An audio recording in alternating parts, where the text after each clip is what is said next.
পূর্ব ঘটনা ২। ৭২ সালের মাঝামাঝি নওগাঁ জেলার আত্রাই অঞ্চলে পূর্ব পাকিস্তানের কমিউনিস্ট পার্টি ওহিদুর রহমান ও টিপু বিশ্বাসের নেতৃত্বে শ্রেণী শত্রু খতমের অভিযান শুরু হয়। এই খতম অভিযানের বিরুদ্ধে সেনা ব্রিগেড নামানো হয়। এই সেনা ব্রিগেডের অধিনায়ক ছিলেন লেফটেন্যান্ট কর্নেল সাফায়েত জামিল। সাফায়েত কঠোর হাতে শ্রেণী শত্রু খতমের অভিযান দমন করেন। সংঘর্ষে স্থানীয় অনেক তরুণ নিহত হয়। নূর চৌধুরী ছিলেন সাফায়েত জামিলের অধীনে একজন ক্যাপ্টেন। তিনি ছাত্র জীবনে ছাত্র ইউনিয়নের মেনন গ্রুপ করতেন।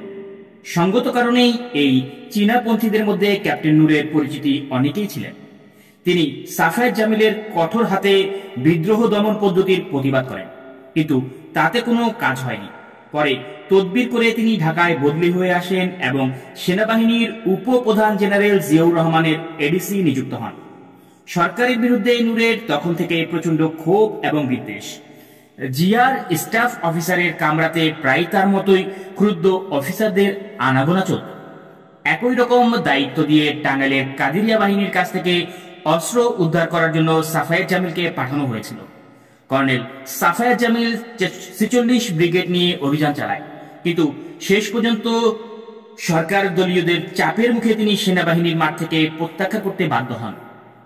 এই বিষয়ে মুজিব সরকার উৎখাতের প্রধান পরিকল্পনাকারী কর্নেল ফারুক বলেছিলেন, এর অর্থ ছিল এরকম যে আমাদেরকে অনাচার দুর্নীতি দূর করতে হবে, কিন্তু আওয়ামী লীগ দেখলে থমকে দাঁড়াতে হবে। পুরো ব্যাপারটাই এক দুঃখজনক ছেলেখেলায় পরিণত হয়েছিল। পূর্ব ঘটনা ৩। ১৯৭৩ সালের ৪ অক্টোবর শুরু হয় আরব ইসরায়েল যুদ্ধ। মিশরের নেতৃত্বে ১৯ দিনব্যাপী এই যুদ্ধে আরব বিশ্ব পরাজয় হয়। শেখ মুজিব মুসলিম বিশ্বের এই যুদ্ধের প্রতি নৈতিক সংগতি প্রকাশ করে মিশরের প্রেসিডেন্ট আনোয়ার সাদাতকে বিমান ভরে চাপাতা পাঠান। এ সময় এক বিশেষ চিঠিতে মুজিব বলেছিলেন, ন্যায়সঙ্গত এই যুদ্ধে বাংলাদেশের সরাসরি কিছু করার সুযোগ নেই, তাই যুদ্ধরত সৈনিকদের দেহমন সজীব রাখতে এই চাপাতা পাঠানো হচ্ছে গণপ্রজাতন্ত্রী বাংলাদেশ সরকার। মরুভূমির বুকে যা শক্তি যোগাবে মুসলিম যোদ্ধাদের। যুদ্ধকালীন কঠিন সময়ে শেখ মুজিবের এই উপহারের ফিরতি শুভেচ্ছা হিসেবে ৩০টি 54 ট্যাঙ্ক ও ট্যাঙ্কের ৪০০ গোলা বাংলাদেশকে উপহার পাঠান আনোয়ার সাদাত। যুদ্ধ বিধ্বস্ত বাংলাদেশের সেনাবাহিনীতে যা ছিল বিশেষ সংযোজন। ১৯৭৪ সালে জুলাই মাসে এই ট্যাঙ্কবহর বাংলাদেশে পৌঁছালে চট্টগ্রাম বন্দরে ফার্স্ট বেঙ্গল রেজিমেন্টের পক্ষ থেকে সেগুলো গ্রহণ করেন কর্নেল ফারুক রহমান। শেখ মুজিব প্রথম থেকে মিশরের এই ট্যাঙ্ক উপহার করতেই রাজি ছিলেন না। তিনি প্রকৃতপক্ষে এটি নিশ্চিত করতে চেয়েছিলেন যে এই সকল ট্যাঙ্ক কোনো কালেই অন্তত তার বিরুদ্ধে ব্যবহার করতে না পারে। ট্যাঙ্কের সকল গোলা জয়দেবপুর অর্ডিন্যান্স ডিপোতে তালাবদ্ধ করে রাখা হয়েছিল।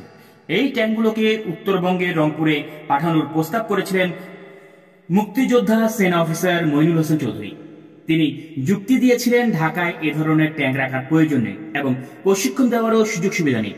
পাকিস্তান আমলে নিয়ে আসা প্রথম ট্যাঙ্কগুলো সার্বিক বিবেচনায় রংপুরে পাঠানো হয়েছিল এবং সেখানে ট্যাঙ্ক রেজিমেন্টও ছিল। তবে মইনুল হোসেন চৌধুরীর মতামতকে গুরুত্ব দেওয়া হয়নি। ট্যাঙ্কগুলো ঢাকা সেনানিবাসেই থাকে। পূর্ব ঘটনা ৪। দৃশ্যপট নারায়ণগঞ্জ। ১৯৭৪ সালে অস্ত্র উদ্ধারের দায়িত্বে সেনাবাহিনীকে দেওয়া হয়। তখন কর্নেল ফারুক তার ব্যাটালিয়ন নিয়ে নারায়ণগঞ্জ অঞ্চলের দায়িত্ব পালন করছেন। কর্নেল তাহের তখন নারায়ণগঞ্জ ডেজারারের ডাইরেক্টর। তার বাসায় একদিন কর্নেল ফারুক একটি ফোক্সওয়াগন গাড়ি নিয়ে হাজির। ড্যাশবোর্ডে একটি চাইনিজ পিস্তল। সোজাসুজি তিনি কর্নেল তাহারকে বললেন, স্যার, এই পিস্তল দিয়ে আমি শেখ মুজিবকে হত্যা করব। আপনি আর কর্নেল জিয়াউদ্দিন দেশে চালাবেন। দৃশ্যপট মন্ত্রী ও HM কামরুজ্জামানের বাসা, ঢাকা।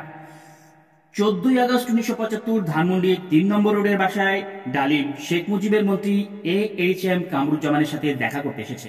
ডালিম তাকে ডেকেছে। তিনি বাসা থেকে নামেননি, কারণ মেজর ডালিম তার সাথে আগেও যোগাযোগ করেছিল এবং প্রস্তাবও নিয়ে এসেছিল। তাই মন্ত্রী ও HM কামরুজ্জামান জানতেন মেজর ডালিম কি কথা বলতে এসেছিল, তাই তিনি নামেন নাই এবং দরজাও খুলেননি। ডালিমের স্ত্রী ডালিমরা মন্ত্রী ও HM কামরুজ্জামানকে জানিয়েছিল শেখ মুজিবকে উৎখাত করা হবে, যদিও তাকে খুন করা হবে তা বলেনি। তবে তাকে বাসা থেকে নিয়ে যাবে এবং মন্ত্রী ও H.M. কামরুজ্জামান হেনার নেতৃত্বে ক্ষমতা নেওয়া হয়। শেখ মুজিবের মন্ত্রিসভার মন্ত্রী ও আওয়ামী লীগ নেতা অধ্যাপক ইউসুফ আলীর কাছে মন্ত্রী ও H.M. কামরুজ্জামান হেনা বলেন যে মেজর ডালিমের ক্ষমতা গ্রহণের প্রস্তাবে তিনি রাজি হননি।